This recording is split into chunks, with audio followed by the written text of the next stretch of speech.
حياكم الله من جديد.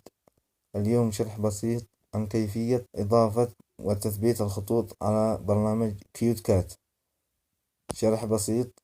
راح نذهب إلى التليجرام ونقوم بتنزيل الخط الذي نريد.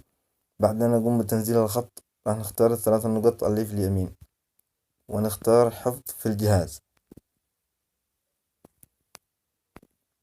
بعد أن نختار حفظ في الجهاز راح نذهب إلى ملفاتي الخاصة بالهاتف.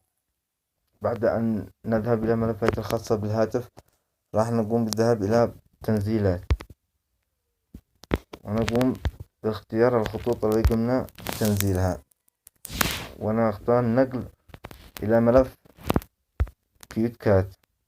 نقوم بنقل الخطوط إلى ملف كيوت كات ومن ثم نعمل نقل. بعد نقل الخطوط إلى ملف الكيوت كات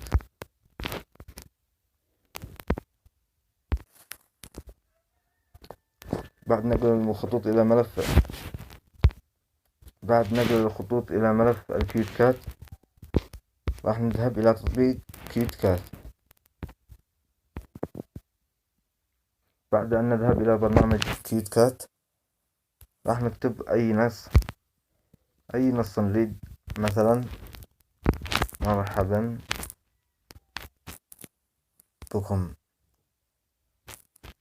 نختار تم، من ثم راح نختار حرف الاف ونختار فونت. شوفوا راح نختار إعادة تحميل الفونت، نضغط عليها. بعدها يحمل لنا جميع الخطوط اللي قمنا بإضافتها على تطبيق.